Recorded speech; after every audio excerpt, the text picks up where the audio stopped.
Hello, and welcome back to the channel. As you can tell by today's video, we are going to be talking about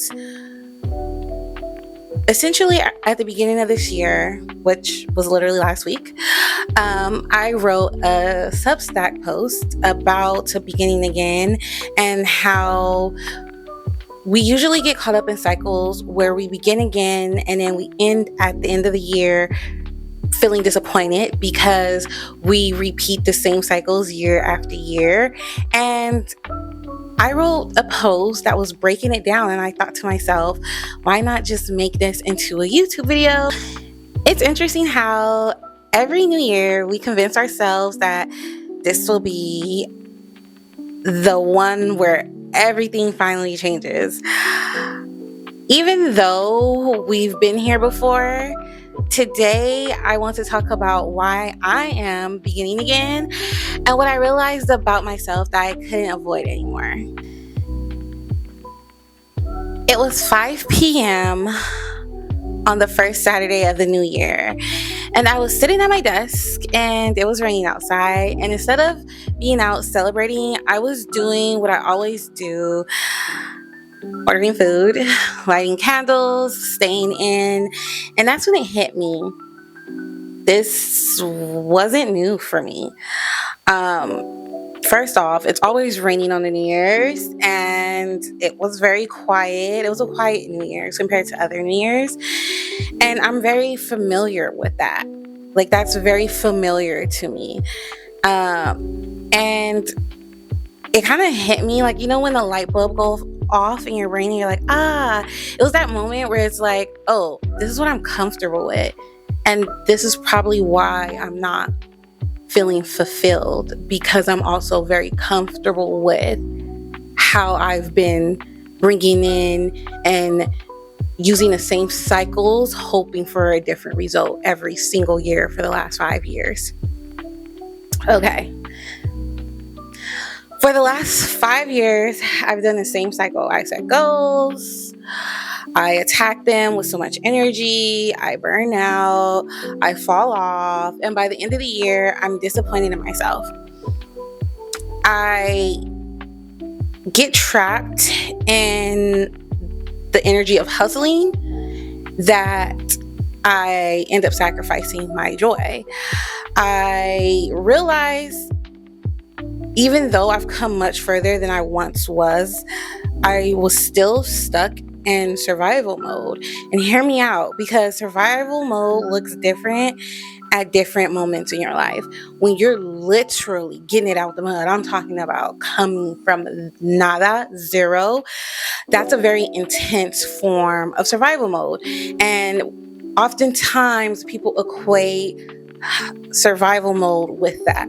But survival mode could also be, let's say you evolved past to get it out the mud and you're, more well off. You're more financially stable.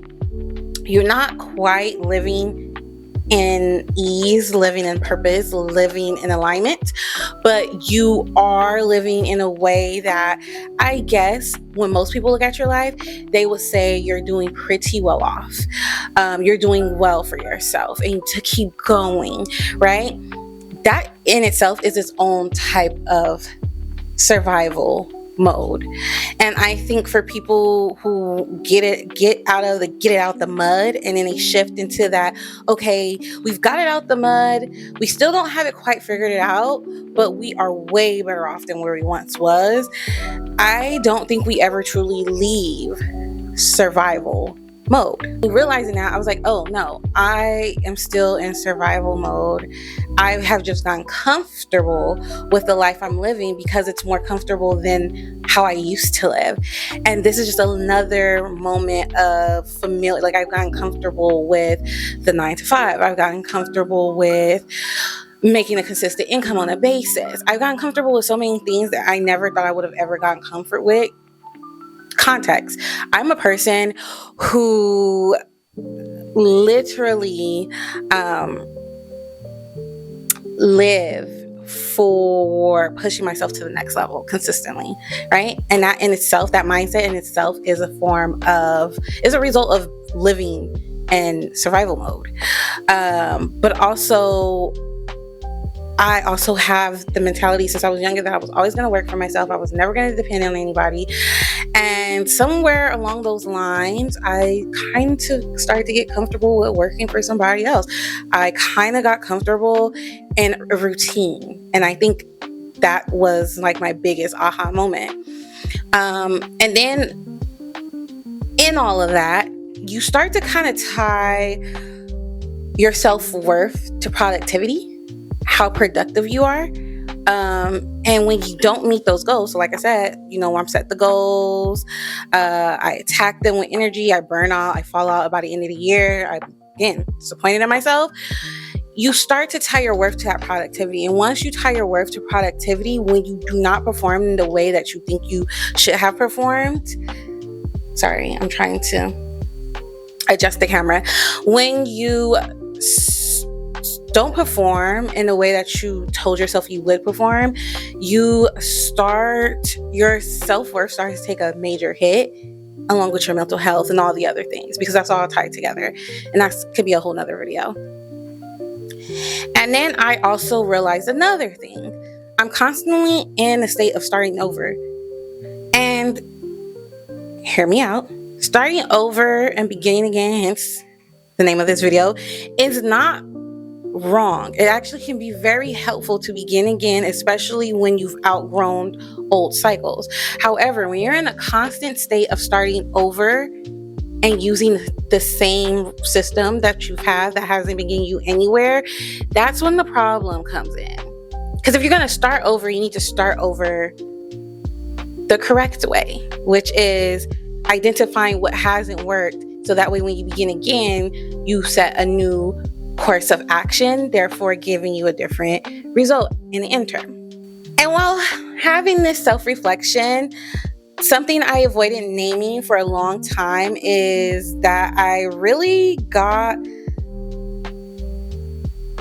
too comfortable in my own life, and realizing that was kind of hard when I started reflecting on all these things. In my Substack, because I go way more in detail in my Substack about these realizations and these patterns and what leads to these patterns, the mindsets, the habits, and things like that. But I want to highlight some things from my Substack. So if you see me looking slightly off, it's because I'm looking at my blog post to help guide this conversation.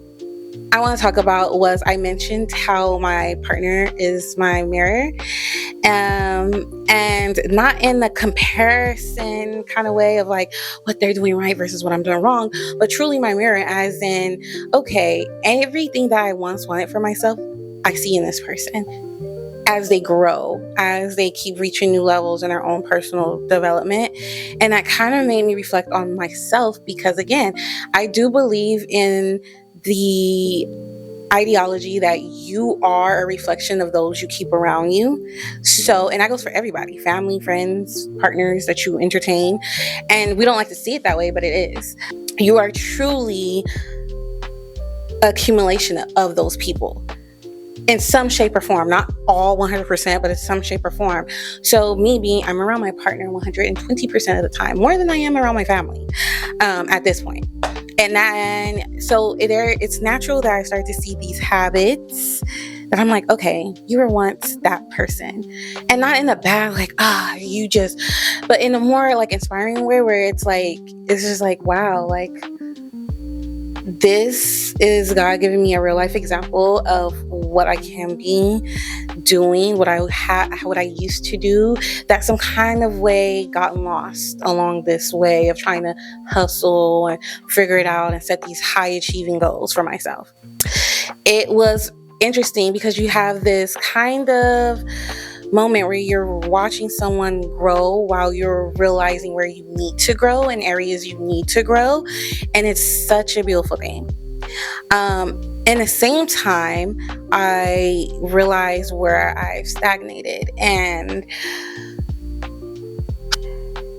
people like to say, don't be so hard on yourself. But I think there is something not only inherently beautiful, but cognitive and intentional about knowing where you need to improve. You cannot move from where you need to improve until you know where you're going. Okay. So realizing where I was stagnated at and like just really sitting with myself with that, it was kind of messy. I'm not gonna lie. Nobody likes to see the ugly in themselves. But it was also very much like, okay, this cannot continue. For the last 5 years, you've been in the same cycle and you have not changed anything. So what is that telling you? Something has to change. We got to do deeper reflection. In the midst of that reflection, I realized that in the last 5 years, I've lost creativity, I lost my joy, and I lost my voice. For a person like me, and I get it, you guys don't know me, but those are very much 3 things that are very big in who I am. And to have lost those things was kind of like alarming, and knowing and realizing that was very alarming. Throughout this process, the shift started to happen, right? I realized it's not that I needed to achieve more, but I need to become more present. And I think that's something I've struggled with and something I knew deep down but didn't quite have time to sit with. And I need to just be more honest with myself. With that in mind, I really had to sit with a few ideas that made me realize that this is where my shift was going to lead. So, and this could help a lot of people too if you're in a similar situation of finding yourself starting over again and kind of navigating how to start over again in order to get the results you want. What would your life look like? And this is what I sat with myself too. If the focus was more so on becoming versus performing. Becoming is a more embodied experience versus performing to get to said goal. But if you actually embodied who you needed to be, who you needed to become, it would not feel like you were performing, thus leading to the burnout and feeling like you're hustling in your own life. The second idea, soft consistency, the idea of showing up for your goals and yourself every day, but not in a way that, again, leads to burnout, leads to too much pressure. I think the biggest mindset shift I have is just do it. Like, you know, I give you like, just do it. No, literally start. I'm pretty sure there's some psychology behind this with the brain, but when you tell yourself, I want to lose weight, just start. People are like, how do you just start? Take a walk? Like, I think we put so much energy into the how versus the do that we never get around to the do because we're doing too much of the how. And faith don't work like that. Faith work with the desire, innate desire that you want to become, again, embody, and you want to become fully embodied, and then you take that step, which is the action, and then the how falls together last. Like the how is like the last. It's like the desire, the becoming, the action to become, and then the how falls into place somehow during the after. And so my thing is with soft consistency is let's just do, right? 5 minutes, 3 minutes, 10 minutes. As long as we consistently show up, even if it's for 5 minutes every single day, it's going to get to the point where we be like, okay, no, I'm going to push it to 10. I'm going to push it to 15. I'm going to push it to 30. I tell my brain, I want to do it, therefore I will do. I want this, therefore I will get this. It has no extraness to it because I don't want to slow myself down and end up starting over again with the same result. The third thing is that I'm choosing to do this year is documenting my life instead of chasing it. And that's kind of falls into my goals of being a content creator, because that's what content creators do. They document their life, but I don't want to chase it. I want to document my life in a way that is full of integrity and intentionality and purpose for myself to look back on and be like, I did that. I didn't chase the life I wanted. I just started documenting my becoming, and it appeared.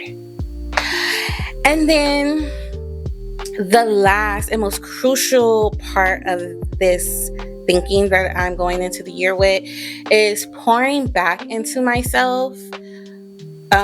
Because I feel like the last 5 years, when you're in hustle mode, you forget to pour back into yourself. And even when you try to, it does not feel like a reset. It does not feel fulfilling. It does not feel intentional, because you're making it something you have to do. Because you start to do that.